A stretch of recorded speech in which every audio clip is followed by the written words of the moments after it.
This video is my top 6 ways to get focused and productive with ADHD. The inspiration to make this video comes from me just finding bad articles and bad information online. If you Google how to get focused with ADHD, you find things like write a to-do list, get a checklist, get a buddy to help you get focused. Like, it's just stuff that's not really compelling. It doesn't really help you get focused. How does a to-do list get you focused? That's just a planning tool. It's like saying your calendar makes you get focused. It doesn't make any sense. So this is sort of a response, and it's created out of a bit of frustration with what I found. So here we go. Number 6, give up. Now, what do I mean by give up? If you're sitting, literally, if you Googled or you YouTube this video because you couldn't get focused, and you just can't get started on your project, and you really want to, and you have to, or whatever, the most effective tool for me in the long run has been this, which is, listen, you're having a bad day. If you have a deadline coming up, you really need to get started, that's different. But if you're just trying to do homework, you're trying to do work, and you can't, find something else to do. That sounds awful. It sounds horrible. It sounds like you're giving up. It sounds like you're lazy. It sounds like you're procrastinating. You're not. You can't start right now, but maybe tomorrow it'll be way easier. So instead of wasting 6 hours trying to get started, try again tomorrow. That doesn't mean you don't have to be productive today. Just do something else. Go do your chores, go do the laundry, go take your dog for the walk, go cook dinner, do something else.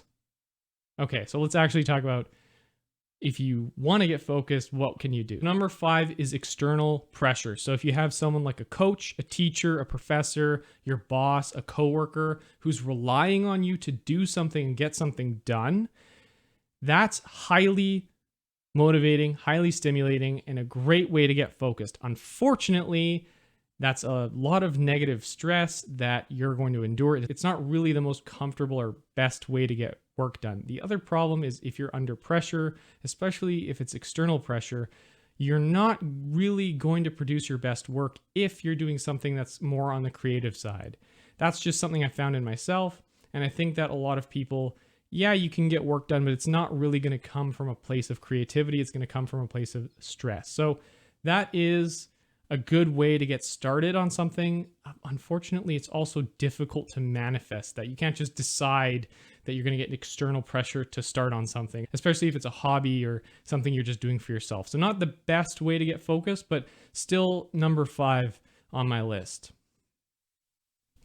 Number 4, curiosity. This is much better than external pressure because it comes from within. And every time I've been motivated from within, I've always done much better work, and I've always found my focus much easier to keep going.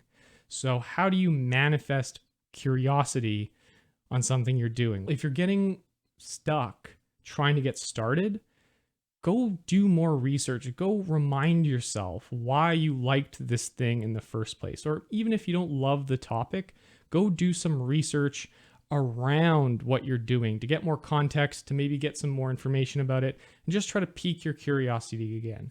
It's not always effective, unfortunately, but it is a good tool once in a while, especially if you're working on a topic that does have a lot of stuff you've never learned about in it. So try to be curious. Again, not something you can always get working, but I found it very, very compelling and very, very motivating once I can. Number 3 is ego. This one's pretty simple. When someone tells me I can't do something or doesn't believe I can accomplish something, I get motivated right away. That is the most motivating thing. I can just snap into focus. I'm so ready to prove this person or these people wrong that I just start doing something. I had someone tell me I wasn't able to write a book once, and then I wrote the book in 3 months. A lot of that was fueled by this ego, this desire to prove someone wrong. And that's not something you can always manifest or get on command, but when that does happen, it is very, very motivating and very good way to get focused. The number 2 best way to get focused is something negative. It is a deadline. Every single person I've spoken to has at least once in their life just strung together this incredible focus a couple hours before a pretty stressful deadline.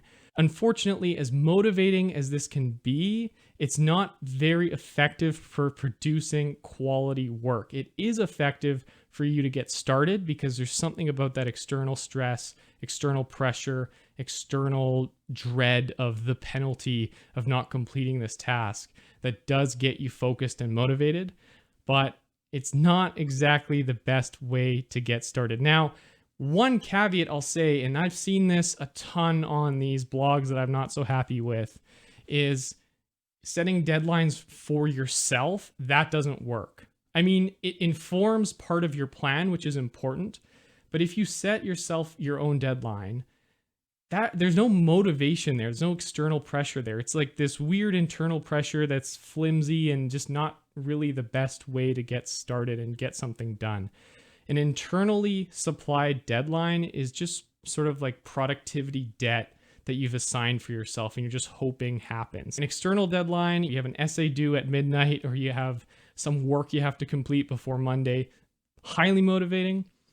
Setting yourself your own deadline, important if you're trying to create a plan, but not so good to get focused. So if you see that advice somewhere, just know that, probably keep scrolling and don't go on that website anymore. So number 1, this one's a little bit of a can of worms.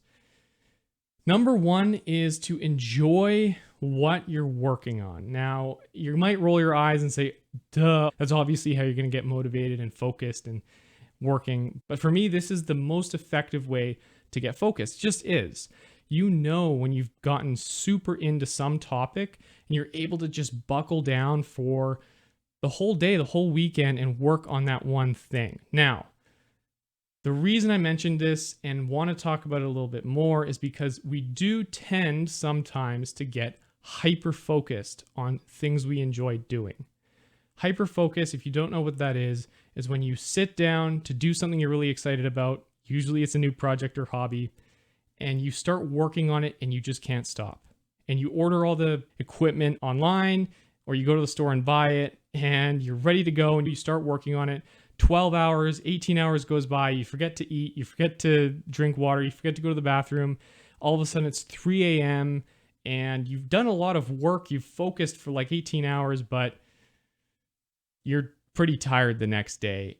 That's not good. So that's why I want to say this caveat. If you get hyper-focused and you work for 18 hours in a row, maybe the next day you'll be able to do a lot more work as well. But the third day, the fourth day, the fifth day, you're not going to be able to continue that streak. So if you do get hyper-focused, what are you supposed to do, right? You have a genuine interest in something. There's no doubt that you're focused and productive on that project that you're hyper-focused on, but you also shouldn't really use it. So what are you supposed to do? Well, it's quite simple, but it's also not so easy to do. You need to stop yourself after a reasonable amount of time. You need to go to bed on time. You need to eat dinner. You need to have water. You need to go to the bathroom. You need to do all these things. You need to not forget about your chores.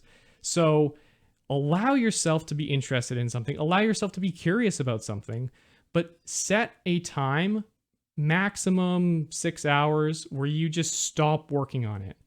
I guarantee you that the next day, the next week, you're still going to be interested in that thing if you don't burn out on it. The way you burn out on it is if you get tired, if you exhaust yourself, and you know the story. You've done it before. I've done it before. So if you are interested in something, you need to be careful. Do as much as you can within a 4, 5, 6 hour time limit, and then go to bed. Stop, turn it off. Even if you have tons of time left in the day, just stop. I cannot stress this enough. I guarantee you that you will be fine the next day to continue where you left off. Go outside, go for a walk. It doesn't matter. Just stop after 5 or 6 hours or you will burn out. So that's it. That's number 1. If you're interested in something, if you love doing it, you're going to be much more motivated and much more focused on working on it. That's just how ADHD is. Unlike other people, instead of trying to extend our focus, we need to preserve it and not let it go astray, because that is going to burn you out and ultimately lead you to be less productive and less focused in the long run. So those are my top 6 tips. A to-do list, a checklist, those are great. A deadline for yourself is great, but those things aren't really ways to get focused. Those are just planning tools. So hope you enjoyed this video, and I'll see you next time.